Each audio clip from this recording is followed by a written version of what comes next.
Little black girl saved a billionaire's daughter from fire. Then he found out who she was. A 6-year-old girl screams from a second-floor window as flames devour the house below her. Wealthy adults in designer clothes stand frozen on the sidewalk. They called 911. They film with phones. They do everything except act. But 8-year-old Zara Johnson doesn't hesitate. Her worn sneakers hit the pavement as she runs straight toward the fire. No plan, no fear. Just a child who sees another child in danger. The burning house belongs to billionaire Marcus Harrison. His daughter Emma is trapped inside, and trained security guards can't reach her. Zara climbs an old fire escape like it's playground equipment.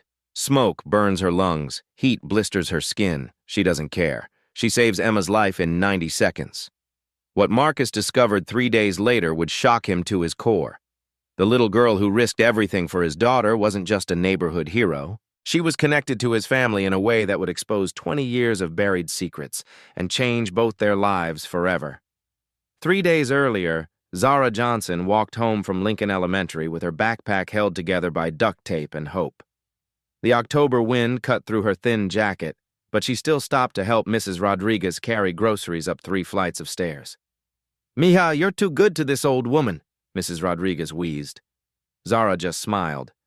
Helping felt natural, like breathing. At home, their cramped apartment above Carter's corner store smelled like the vanilla candles Grandma Ruby lit to mask the mold creeping up the bathroom walls. Ruby worked double shifts as a hospital custodian, her arthritic hands wrapped in compression gloves as she counted exact change for groceries. The eviction notice taped to their door was now 2 weeks old. "How was school, baby girl?" Ruby asked, not looking up from the bills scattered across their kitchen table. "Good." Zara didn't mention that her stomach growled during math class, or that kids whispered when she wore the same 3 outfits on rotation. She understood more than an 8-year-old should. She knew why Ruby sometimes skipped meals.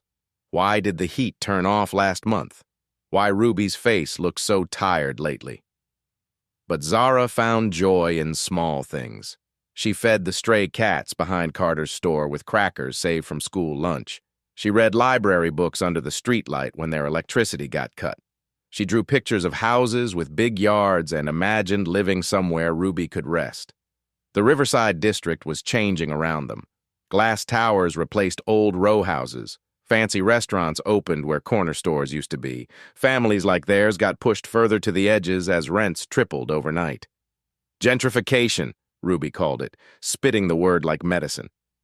Zara didn't fully understand gentrification, but she noticed fewer kids who looked like her at the playground. She noticed new cars that cost more than Ruby made in a year. Every night, Zara did homework at their wobbly kitchen table while Ruby prepared for her shift. She helped count pills into Ruby's weekly organizer, feeling grown up and useful. When Ruby left for work at 8 p.m., Zara locked 3 deadbolts and settled in with her books. Their most precious possession sat on Zara's nightstand, a worn photograph of a young woman in a graduation cap and medical coat, Dr. Amara Johnson, Zara's mother. "Tell me about Mama again," Zara would ask before bed.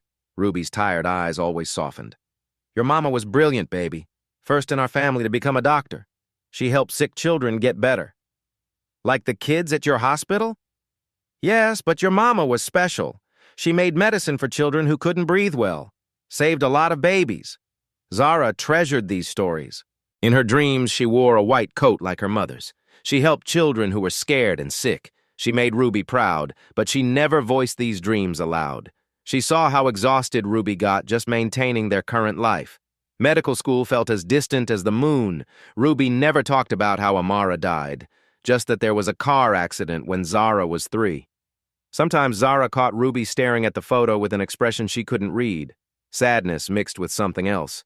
Anger, maybe. Despite their struggles, their home radiated love. Ruby's bedtime stories painted pictures of Amara's compassion and brilliance. Even when the lights got shut off, they had each other.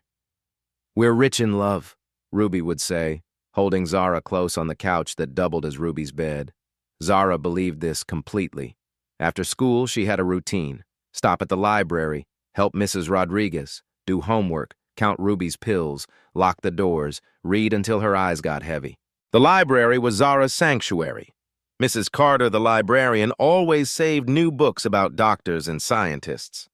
Zara devoured stories about people who helped others, who discovered cures, who changed the world through kindness and intelligence.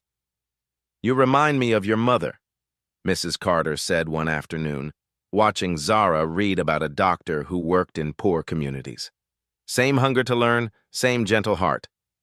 Zara glowed at the comparison. Walking home that Thursday evening, Zara passed the luxury towers being built 3 blocks away. Construction workers were heading home. Rich families were arriving for dinner parties. 2 different worlds exist side by side. She didn't feel jealous of their big cars and fancy clothes. She just felt curious about their different lives. Near the expensive townhouses, she noticed security guards and a man in a suit speaking rapidly into an earpiece. A small girl about her age watched from an upstairs window of 1247 Riverside Drive. The girl had curly hair and bright eyes. When their eyes met, the girl waved. Zara waved back, smiling. It was just a moment of connection across different worlds. 2 children being children before wealth and poverty mattered. As Zara climbed the stairs to their apartment, she whispered her nightly question to her mother's photo.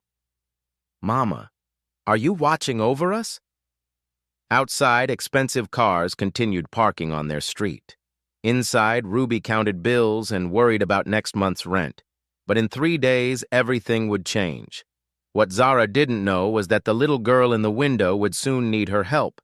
And what Ruby didn't know was that helping that child would finally connect them to the truth about Amara's death, and the future Amara had always wanted for her daughter. Saturday evening, 7:43 p.m. Zara returned from the library as the first autumn wind carried the scent of burning leaves. The upscale Riverside Towers were hosting their annual charity gala, and black limousines lined the street she walked every day. The contrast felt sharper tonight. Women in glittering gowns stepped carefully around puddles in their designer heels. Men in tailored tuxedos checked expensive watches. Zara walked past them in her patched jeans and faded jacket, invisible to their world. She didn't feel bitter about it, just curious. As she approached 1247 Riverside Drive, the same luxury townhouse from Thursday, she noticed the same unusual activity. Multiple security guards positioned at corners, a man in an expensive suit, tall, graying at the temples, speaking rapidly into a wireless earpiece. Through the upstairs window, Zara spotted the same little girl from Thursday. Curly blonde hair, maybe 6 years old, watching the street below with wide blue eyes. When their eyes met again, the girl pressed her palm against the window and waved eagerly. Zara waved back, her heart warming at the connection. 2 kids being kids, despite everything that separated them. 20 minutes later, while helping Mrs. Rodriguez take trash to the dumpster, the smell of smoke changed. Not the pleasant scent of leaf burning, but something acrid and wrong, something chemical and dangerous. Orange light flickered against apartment windows. "Dios mío," Mrs. Rodriguez gasped, pointing toward Riverside Drive. The luxury townhouse was engulfed in flames. Fire had started in the kitchen during party preparation and spread rapidly through the old wooden interior despite the building's modern facade. Smoke poured from first-floor windows as party guests evacuated in chaos, their elegant clothes now disheveled and soot-stained. Some guests sobbed, others filmed with their phones. Most just stood frozen on the sidewalk, unsure how to process the disaster unfolding before them. Above the crowd's panic, a child's terrified screams pierced the air. The little girl from the window, the one who had waved at Zara, was trapped on the 2nd floor. "Emma!" The man in the tuxedo broke free from his security detail and ran toward the building. "That's my daughter, Emma!" Security guards grabbed him before he could enter the inferno. "Sir, you can't go in there. The fire department is 3 minutes out."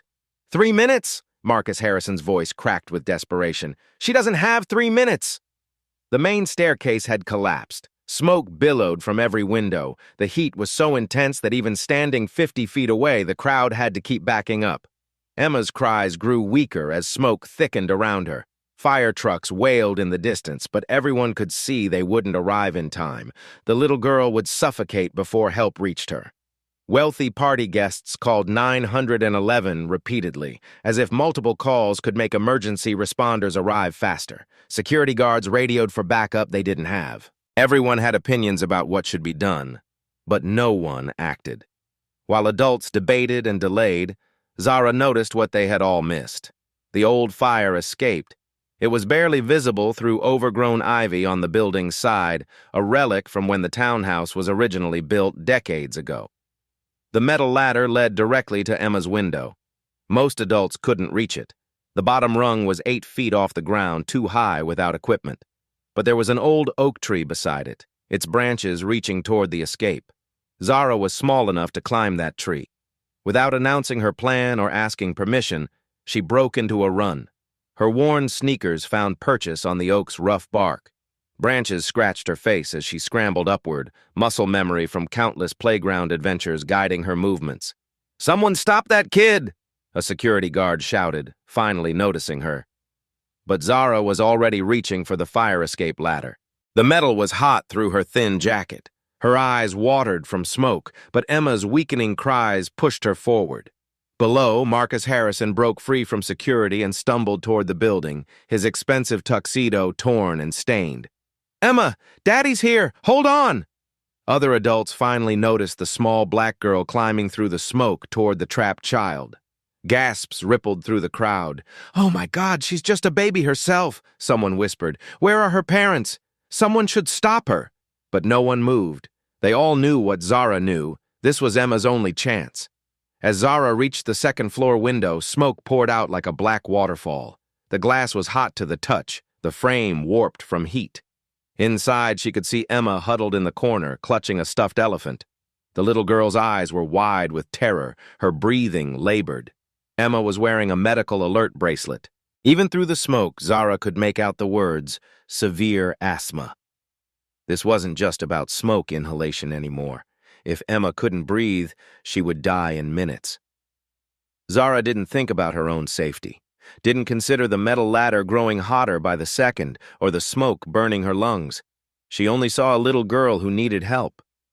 Time was running out. The window was stuck. Paint and heat had sealed it shut. Zara pulled with both hands, her small fingers slipping on the hot glass. Smoke poured around the frame like a black river. Inside, Emma's breathing grew more labored. The asthma attack was starting. Zara grabbed a loose brick from the fire escape railing. Careful not to hurt Emma, she tapped the glass until it cracked, then used her jacket sleeve to clear the shards. Fresh air rushed in, smoke rushed out. "I'm Zara," she said simply, climbing through the window. "I'm here to help you." Emma looked up with bright blue eyes wide with terror. She clutched her stuffed elephant tighter. "I can't breathe well," she whispered. Zara had seen this before. Ruby sometimes had trouble breathing after long shifts at the hospital. "It's okay. We're going to fix this." The room was filling with smoke fast. They had maybe 2 minutes before it became impossible to see or breathe. "What's your elephant's name?" Zara asked, keeping her voice calm while checking Emma's medical bracelet. "Mr. Peanuts," Emma managed between wheezes. "Mr. Peanuts is going to help us get out. Can you hold him tight?" Emma nodded, her small chest rising and falling rapidly. Zara remembered Ruby's breathing exercises from when the stress got bad. "Let's breathe with Mr. Peanuts. In for 4 counts. Ready?" They breathed together. In for 4. Hold for 4. Out for 4. Emma's panic decreased slightly, but her asthma was getting worse. Her lips were starting to look pale. "We need to go now," Zara said. "Can you climb?" Emma shook her head. "I'm scared of heights." The fire escape ladder outside looked impossibly steep and narrow. For a 6-year-old with asthma, it might as well be Mount Everest. Zara made a quick decision. She took off her jacket and tied one sleeve around Emma's waist, the other around her own. "Now we're connected. If you slip, I got you." "What if you slip?" "I won't," Zara said with 8-year-old confidence. "I climb trees all the time." They reached the window together. Emma looked down at the crowd 50 feet below and froze. "Don't look down," Zara instructed. "Look at me. Just pretend we're playing on the monkey bars at school." Step by step, they climbed onto the fire escape. The metal groaned under their weight, hot enough to burn through Zara's thin jacket. "One rung at a time," Zara coached. "You're doing great." Emma's breathing was getting worse. The combination of smoke, stress, and physical exertion was triggering a severe asthma attack. Halfway down, Emma stopped. "I can't!" she gasped. "Can't breathe!" Her lips were definitely pale now. This was becoming life-threatening. Below them, Marcus Harrison stood directly underneath, arms outstretched. "That's my baby," he called up. "You're doing amazing, Emma. Almost there." Zara looked into Emma's panicked eyes. Without thinking, she started singing softly, a lullaby Ruby used to sing when Zara had nightmares. "Hush now, don't you cry. Everything's gonna be all right. Close your eyes and rest your head. Angels watching overhead." Emma's breathing slowed slightly. The familiar rhythm of the song gave her something to focus on besides her fear. "Keep singing," Emma whispered. So Zara sang. Rung by rung, breath by breath, they descended through the smoke and heat. A window above them suddenly exploded outward. Glass shards rained down like deadly confetti. Zara instinctively shielded Emma with her body, feeling sharp pieces nick her shoulder and back, but she didn't stop climbing. Couldn't stop. Emma needed her.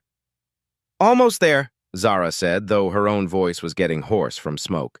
"Your daddy's waiting." The crowd below held its collective breath. Phones recorded every moment. But all Zara could focus on was getting Emma safely down. With 10 feet left, Emma's knees buckled. The asthma attack was peaking, her body struggling for oxygen. "Let go," Marcus called from below. "I'll catch you both." Emma looked at Zara with complete trust. "You promise he'll catch me?" "I promise," Zara said. "He's your daddy. He loves you." Emma closed her eyes and let go. Marcus caught her perfectly, spinning her around as she coughed and gasped. Paramedics rushed forward immediately, placing an oxygen mask over her small face. Zara climbed down the remaining rungs on autopilot, suddenly exhausted as adrenaline faded. Her shoulders burned where glass had cut her. Her lungs felt raw from smoke. But Emma was safe. That was all that mattered. The crowd erupted in applause. Fire trucks surrounded the building as professionals took control of the blaze. But the real drama was over. 2 little girls had climbed down from hell together. "The girl saved me," Emma kept saying to the paramedics, pointing at Zara between oxygen breaths. "The brave girl saved me." Marcus knelt beside the ambulance where Emma was being treated, then walked over to where Zara sat on the curb. His expensive tuxedo was torn and soot-stained. His eyes were red from smoke and tears. He knelt to her level, this powerful billionaire making himself small for an 8-year-old hero. "You saved my daughter's life," he said quietly. "How can I ever thank you?" Zara looked up at him, really looked. For just a moment, something flickered in her expression, something about his eyes, his voice, a recognition she couldn't name. But before she could process the feeling, Ruby arrived. She had run 6 blocks from the bus stop after seeing the fire trucks, her work uniform still damp with sweat. When she saw Zara sitting there with cuts on her shoulders and soot in her hair, Ruby pulled her into the fiercest hug of her life. "Child, you nearly gave me a heart attack," Ruby whispered, checking every inch of Zara for serious injuries. "What were you thinking?" "She needed help, Grandma," Zara said simply. "Somebody had to try." Ruby's eyes filled with tears. Pride mixed with terror mixed with love. This was exactly something Amara would have done. Marcus approached them both, his gratitude evident in every line of his face. Despite his obvious wealth and power, he spoke to Ruby as an equal parent to parent. "Ma'am, your granddaughter is a hero. She did what trained adults couldn't do." Ruby studied this man who clearly lived in a different world than theirs. She saw genuine emotion, not just polite gratitude. "She's always been special," Ruby said softly. "Gets it from her mother." As paramedics checked Zara's cuts, superficial wounds that would heal with butterfly bandages, the 3 of them stood together in the glow of emergency lights. None of them knew that this moment would change everything. In 3 days, Marcus would discover exactly who Zara's mother was, and that discovery would expose secrets buried for 20 years. Ruby held Zara at arm's length, inspecting every scratch like a mother bird checking her chick. The cuts were shallow, glass nicks that would heal with bandages in time. "Baby girl, you scared me to death," Ruby whispered, pride mixing with fear in her voice. Marcus Harrison approached slowly, his expensive tuxedo torn beyond repair. Despite commanding a Fortune 500 company, he looked uncertain how to express his gratitude. "Ma'am," he said to Ruby, voice thick with emotion, "your granddaughter saved Emma's life. She did what none of us could do." Ruby studied him carefully. She recognized wealth, The quality of his ruined clothes, how others deferred to him, the security detail keeping distance. But she also saw genuine gratitude, not fake politeness. "She's always been brave," Ruby said simply. "Gets it from her mother." Marcus pulled out a business card, thick paper with embossed letters. Marcus Harrison, CEO, Harrison Industries. "Please, let me do something for your family," he said earnestly. "College fund, new apartment, medical bills, whatever you need." She risked her life for Emma. Ruby took the card and studied it. The name Harrison Industries nagged at something in her mind, but she couldn't place it. Then she handed it back gently. "We appreciate your kindness, Mr. Harrison, but we don't need charity. Zara did what any decent person would do." Marcus looked stunned. In his world, everyone had a price. "But surely—" "No," Ruby said firmly but kindly. "We help because it's right, not because we expect payment. That's what makes it real kindness." Zara watched with fascination. She'd never seen someone try to give Ruby money before. She didn't understand why Ruby refused, but she trusted her grandmother completely. Marcus seemed genuinely lost. "Then what can I do? I can't just say thank you and walk away." He looked down at Zara, still catching her breath. "There has to be something." From his pocket, he pulled out a small silver keychain with the Harrison Industries logo. "Please, just take this, in case you ever need anything. Anything at all." Zara accepted it politely, though she had no keys. The metal was smooth and warm. "Thank you, Mr. Harrison," she said with 8-year-old politeness. Meanwhile, paramedics loaded Emma into an ambulance for overnight observation. Her breathing had stabilized, but they wanted to monitor her. Emma insisted on saying goodbye first. Still wearing an oxygen mask and clutching her stuffed elephant, she walked over on unsteady legs. Without a word, she pressed Mr. Peanuts into Zara's hands. "So you remember me?" Emma whispered through the mask. "I'll take good care of him," Zara promised. "Will I see you again?" "We live in the same neighborhood. Maybe we can be friends." Emma's eyes lit up behind the plastic mask. A friend who lived nearby felt magical. Local news crews arrived as the fire came under control. Reporters wanted interviews, photos, and the complete story. Ruby stepped protectively in front of Zara. "She's 8 years old," she told reporters firmly. "She needs rest, not cameras." The contrast was clear. While Ruby shielded Zara from attention, Marcus gave a brief statement praising the extraordinary young woman who saved my daughter. Walking home, Zara asked the question building all evening. "Grandma, why didn't you take his money? We could really use it." Ruby stopped and knelt to Zara's level. "Listen, baby. When you accept charity, it changes things, makes you owe somebody. We help because it's right, not for payment. That's what your mama would have done." Zara nodded slowly. "Like doctors who help sick people?" "Exactly like that." Climbing the stairs to their apartment, Zara fingered the Harrison Industries keychain. Something about the name felt familiar, though she couldn't say why. Ruby noticed her looking at it, and for just a moment, a shadow crossed her face. But Zara was too tired to notice. That night, she fell asleep holding Emma's stuffed elephant, the keychain tucked safely in her pocket. She had no idea that Marcus Harrison was spending his sleepless night trying to learn everything about the little girl who saved his daughter, or that what he would discover would change both their lives forever. Marcus Harrison couldn't sleep.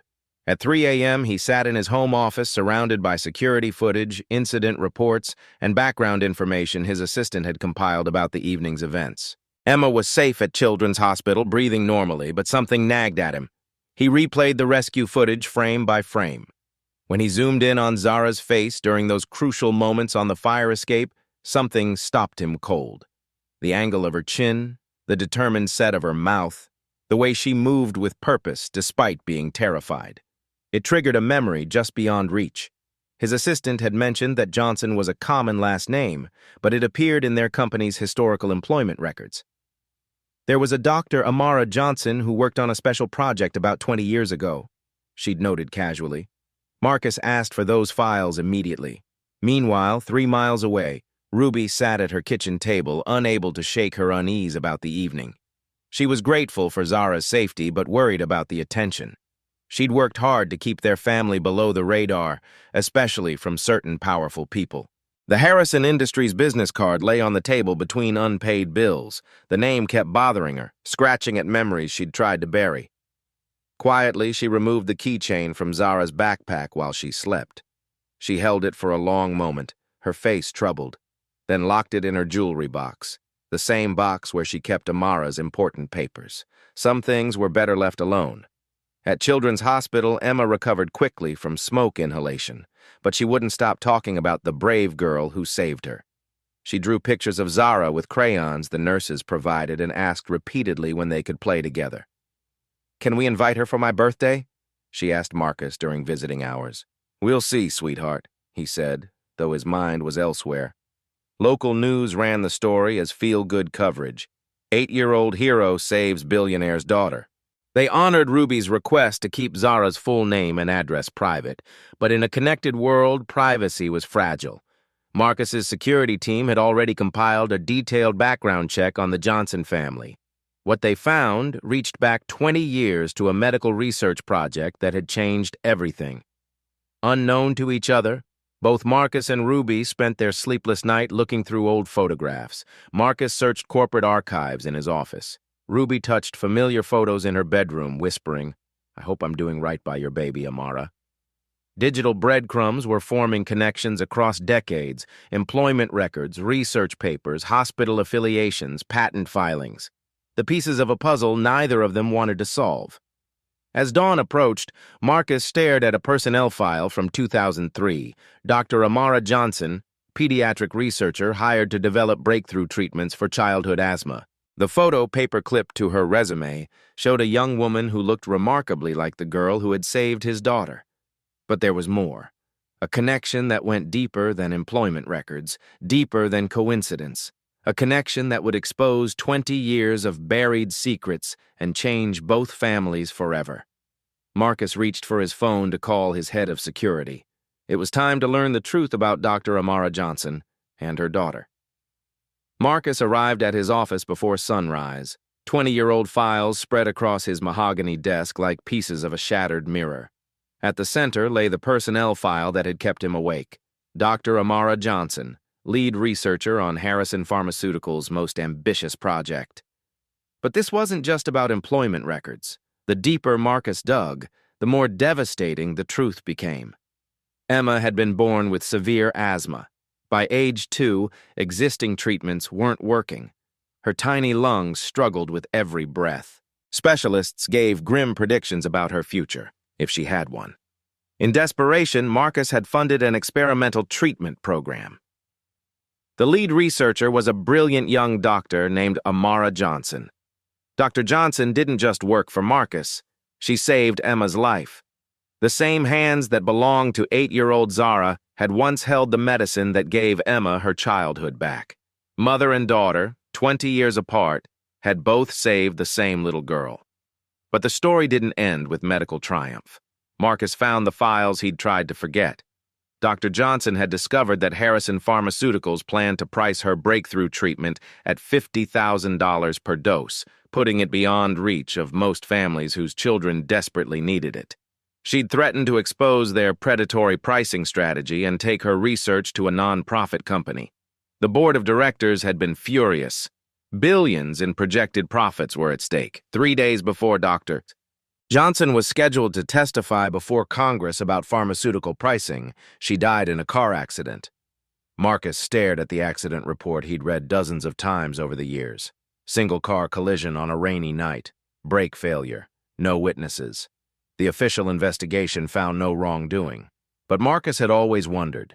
His security team's updated analysis, using modern forensic techniques unavailable in 2003, painted a different picture. Enhanced digital examination of the crash site photos revealed evidence the original investigators had missed or ignored. Brake lines that showed signs of tampering, steering components that had been deliberately weakened. What looked like an accident was actually murder. For 20 years, Marcus had carried the weight of this knowledge. He was CEO, but he didn't control the board's more ruthless decisions. Several board members had connections that could arrange accidents when necessary. Marcus had tried to honor Dr. Johnson's work by funding pediatric asthma research, but he could never bring himself to find her family. The guilt was too heavy, until now. Studying surveillance footage of Zara's rescue, Marcus saw Dr. Amara Johnson's courage living on in her daughter. The same fearless determination, the same instinct to help others regardless of personal cost. Hidden in archived files, Marcus found Dr. Johnson's final research notes, work that had been buried with her death. She'd been developing an even more effective treatment, one that could be manufactured cheaply and distributed globally. Her murder had ended this research forever. Meanwhile, Ruby had spent the night reading her own hidden documents. The settlement money from Harrison Pharmaceuticals had paid for Amara's funeral and helped support Zara, but it came with strict legal constraints. Ruby could never speak publicly about Amara's work or her death. She'd signed those papers while grieving, desperate to provide for 3-year-old Zara. Now she realized that Zara's heroic rescue had inadvertently placed them back in Harrison's orbit. If Marcus discovered who Zara really was, would the old legal agreements apply to her granddaughter? Had she put Zara in danger? Ruby found newspaper clippings she'd saved for 20 years, articles about pharmaceutical price manipulation, about promising research mysteriously discontinued, about a young doctor who died just before exposing corporate corruption. She'd always known Amara's death wasn't an accident, but she'd been too afraid to pursue the truth. Marcus realized the cosmic justice, or perhaps cruel irony, of the situation. The little girl who saved his daughter was the child of the woman his company had silenced. The coincidence felt like a chance for redemption he didn't deserve. When his current board members learned about Marcus's investigation, several who'd been involved in the original cover-up pressured him to maintain silence. They threatened to release information that could destroy his reputation and end his control of the company. Some secrets should stay buried, warned board member Richardson, who'd been Harrison's CFO in 2003. Think about Emma's future before you do something stupid. But Marcus had already made his decision. That evening, he sat in Emma's hospital room watching her sleep peacefully, breathing easily thanks to treatments developed by Dr. Amara Johnson. She clutched the stuffed elephant Zara had returned to her, smiling in her dreams. Both his daughter's life and her rescue were connected to the same family he'd helped wrong 20 years ago. Marcus pulled out his phone and called his personal attorney. "I need you to draft a comprehensive settlement offer," he said quietly, "and I want to establish a foundation. The Dr. Amara Johnson Foundation for Pediatric Research. Sir, are you sure about this? The legal implications, I'm sure. Also, I want a full forensic investigation into Dr. Johnson's death. Use whatever resources necessary. I want the truth." As Marcus made these calls, he didn't know that Ruby had reached her own breaking point. After years of enforced silence, watching her granddaughter struggle while the truth about her daughter's death remained buried, Ruby was preparing to break her non-disclosure agreement. She was going to tell Zara everything regardless of the legal consequences. Two families connected by tragedy and heroism were about to collide with 20 years of buried truth. The little girl who saved a billionaire's daughter was about to discover that her mother had saved that same daughter years before and died for it. Marcus Harrison didn't ambush the Johnson family with shocking revelations. Instead, he chose to honor Dr. Amara Johnson's memory first. Within 48 hours, he quietly established the Dr. Amara Johnson Foundation for Pediatric Research, seeding it with $50 million of his personal wealth, money that couldn't be contested by his board of directors. Ruby received the certified letter on Tuesday morning. Her first fear was eviction proceedings, but the envelope bore the letterhead of Marcus's personal attorney, requesting a private meeting to discuss matters concerning Dr. Amara Johnson's research legacy and her daughter's future. Ruby's hands trembled as she read those words. They met at Children's Hospital, where Emma was completing her recovery. Marcus brought 20 years of archived research files, legal documents, and evidence about the car accident. Ruby brought her own hidden records and a lifetime of unanswered questions. "Mrs. Johnson," Marcus began, his voice heavy with emotion, "I need to tell you the truth about your daughter's death, and I need to ask for your forgiveness." He told her everything. How Amara's research had saved Emma's life when she was a toddler, how the board planned to price gouge desperate families, how Amara had threatened to expose them, how the car accident's timing was impossibly convenient. Ruby listened with growing understanding, finally seeing the pieces fit together. "I knew it wasn't an accident," she said quietly. "Amara was getting threatening phone calls in the weeks before she died. Someone warned her to stop asking questions about drug pricing. I reported it to the police, but after she died, the investigation went nowhere." Marcus's jaw clenched. "I should have stopped them. I was CEO, but I let the board make decisions I knew were wrong. Your daughter died because of my cowardice. And now? Now I want to finish what she started." Marcus spread documents across the hospital conference table. "The foundation will complete her research. The breakthrough asthma treatment will be named after Dr. Amara Johnson and distributed globally at cost, not for profit." Ruby studied the foundation charter with growing amazement. This wasn't charity, this was justice. "What about Zara?" she asked. "Full scholarship through medical school, plus research opportunities starting in high school. But more than that, I want to establish a community health clinic in your neighborhood. Free pediatric care serving as a training ground for future doctors like Zara." Marcus leaned forward earnestly.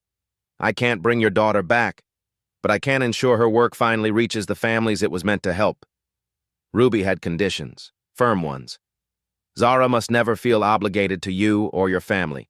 The foundation's work stays independent of Harrison Pharmaceuticals, and I keep full decision-making authority over Zara's upbringing until she's 18. "Agreed completely," Marcus said without hesitation. When they finally told Zara about her mother's work, they framed it as celebration, not tragedy. Zara learned that her mother had been a hero who saved many children, including Emma, and that her own heroic instincts came from family tradition. "Mama saved Emma when she was little?" Zara asked, eyes wide. "She created the medicine that helped Emma breathe," Ruby explained. "And now you saved Emma again. It's like your mama's spirit living on through you." Understanding the full story, Zara realized why she'd felt compelled to climb that fire escape. It wasn't just chance. It was her mother's legacy calling her forward. Emma was thrilled to learn that her hero friend was connected to the doctor who'd helped her as a baby.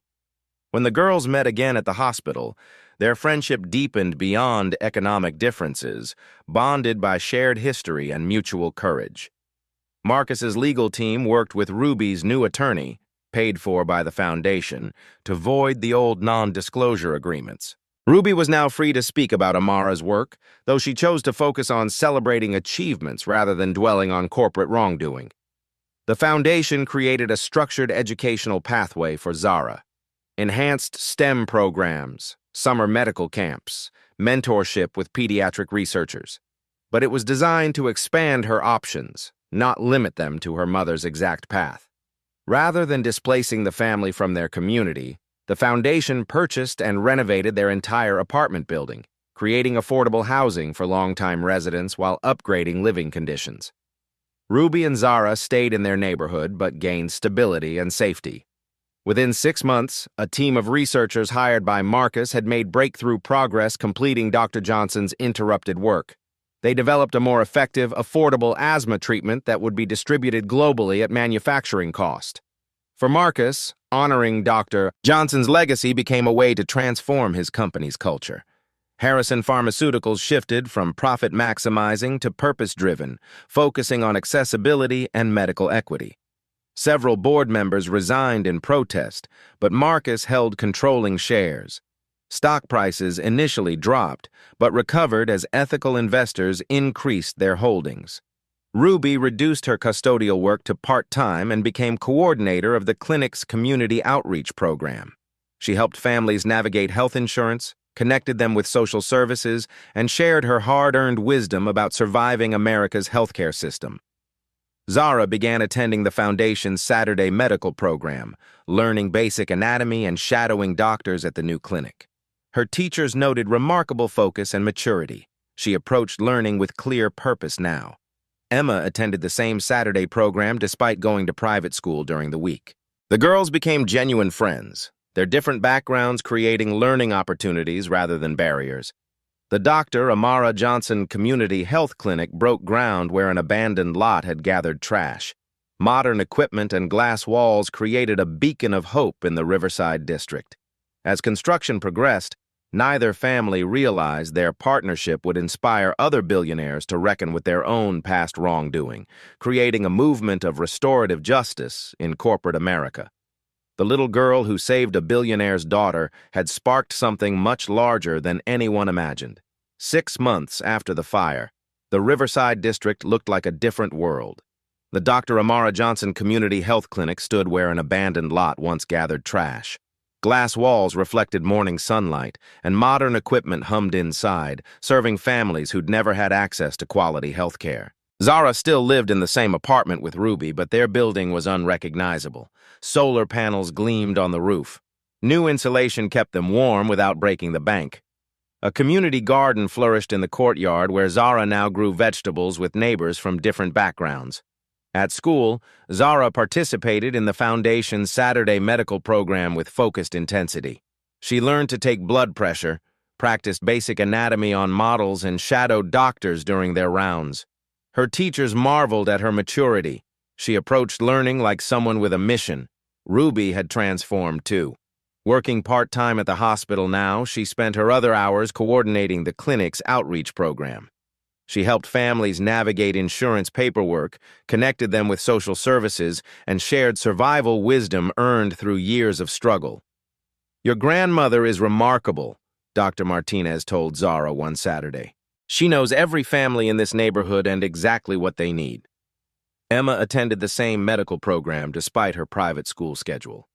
The girls had become inseparable friends, their economic differences creating learning opportunities rather than barriers. Emma volunteered in the clinic's children's playroom while parents received care, reading stories to scared toddlers. The Foundation's research team had successfully completed Dr. Amara Johnson's interrupted work. The new asthma treatment was 40% more effective than existing medications and cost 90% less to produce. 3 major pharmaceutical companies agreed to manufacture it at cost after Marcus personally negotiated the deals. News of the breakthrough spread globally. Medical schools added Dr. Johnson's research to their curricula as a case study in ethical development. Her papers, finally published posthumously, were downloaded by researchers worldwide. 6 months after opening, the clinic had transformed community health metrics dramatically. Emergency room visits for preventable conditions dropped 35%.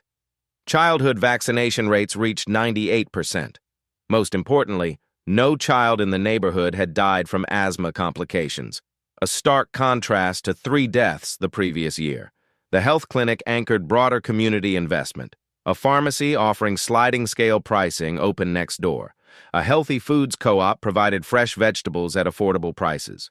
Mrs. Rodriguez expanded her corner store to include basic medical supplies and health education materials. The Foundation's scholarship program now supported 12 local students pursuing medical careers. Zara remained the youngest participant, but teenagers who'd never imagined college were now planning for medical school. Housing stability had expanded beyond Zara's building. The Foundation purchased and renovated 6 more properties, creating stable homes for 200 families. No longtime residents were displaced. Instead, they gained security and improved living conditions. Marcus had restructured Harrison Pharmaceuticals entirely. Profit margins on life-saving medications were capped at 15%. The company partnered with nonprofits to ensure global access to essential medicines. Stock prices recovered as ethical investors recognized the long-term value of sustainable practices.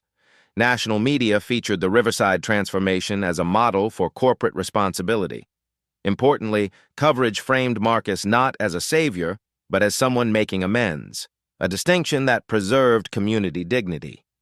Ruby connected with other families affected by pharmaceutical industry abuses. Together, they formed a support network and advocacy group. Their shared experiences created healing, while their organized voice pushed for systemic changes in medical pricing. The Dr. Amara Johnson Research Institute, now operating in 3 cities, attracted top medical talent focused on accessible healthcare solutions. Young doctors competed for residencies emphasizing community medicine over high-profit specializations. Zara and Emma's friendship had become a symbol of the program's success. They represented genuine integration, not charity, but mutual respect and shared purpose. Their Saturday medical projects often involved both families working together on community health initiatives. Local businesses thrived around the clinic. Coffee shops, tutoring centers, and small markets opened to serve the increased foot traffic. Property values rose modestly, enough to help longtime homeowners build equity, but not so much as to force displacement. The foundation's model inspired inquiries from 12 other cities planning similar programs. International organizations studied the community-based healthcare approach for potential replication in developing countries. Ruby kept Dr. Johnson's photo prominently displayed in the clinic's lobby, alongside pictures of all the children who'd benefited from her research. Zara often stopped to touch the frame before beginning her Saturday volunteer work. "Mama would be proud," she'd whisper.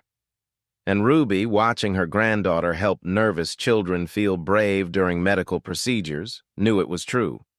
As the one-year anniversary of the fire approached, neither Zara nor Emma realized their story had inspired a documentary filmmaker exploring how individual courage can transform systems of power and injustice. Change was rippling outward in ways they couldn't imagine. 1 year after the fire, the Riverside District hosted its first annual Heroes Among Us celebration. The event honored community members who demonstrated everyday courage, not just dramatic rescues, but small acts that made neighbors' lives better. 9-year-old Zara served on the planning committee, insisting the celebration focus on all the heroes, not just her rescue of Emma. Her natural humility continued to impress adults who forgot she was still a child. The celebration took place in the community garden behind Zara's renovated building. As she watered tomatoes that would feed neighbor families, she thought about her mother's photo, still on her nightstand, but now surrounded by pictures of new friends, research mentors, and community members. 7-year-old Emma announced at the celebration that she wanted to be a community doctor when she grew up, just like Zara planned to be. Her asthma was perfectly controlled with the new medication developed from Dr. Johnson's research, allowing her to run and play without constant worry. Ruby spoke at the celebration, her voice strong and proud.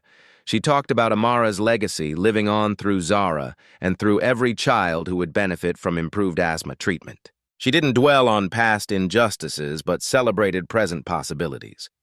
"My daughter believed medicine should heal everyone, not just those who could afford it," Ruby said. "That dream is finally coming true." Marcus attended quietly, not as a VIP, but as a community member. He volunteered at the health clinic every Saturday morning, learning from Ruby about healthcare challenges facing low-income families.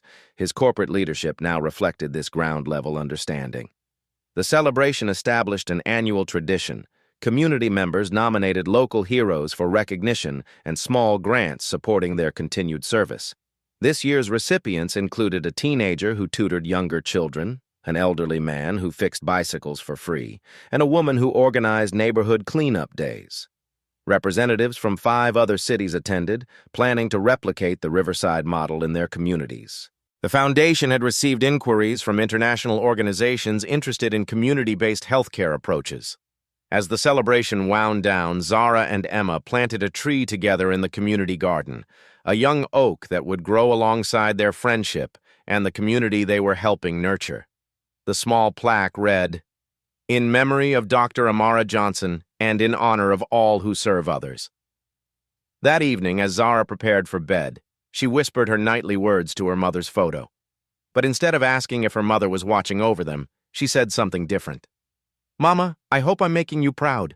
I'm helping people, just like you did, and I'm not scared anymore because I know you're always with me." Outside her window, the community garden rustled in the evening breeze. The Dr. Amara Johnson Clinic's lights stayed on late, serving families who worked second shifts. A mother's legacy lived on through her daughter's courage, creating ripples of healing that would spread far beyond anyone's imagination. Zara's story reminds us that heroism isn't about age, wealth, or status. It's about seeing someone in need and choosing to act. In 90 seconds, a little girl changed 2 families forever.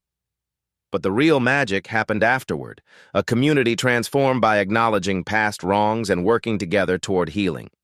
You don't need to rescue someone from a fire to be a hero in your community. Maybe it's checking on an elderly neighbor, tutoring a struggling student, or simply standing up for what's right when others stay silent. Every act of genuine kindness creates ripples we can't imagine. Look around your neighborhood today. Who needs help? What small action could you take that might change everything? Share this story if it moved you, and more importantly, share your own kindness with someone who needs it. What's the bravest thing you've ever done to help someone else? Tell us in the comments below. Heroes live among us. They just need the courage to act. Subscribe for more stories that remind us ordinary people doing extraordinary things can heal the world, one brave choice at a time.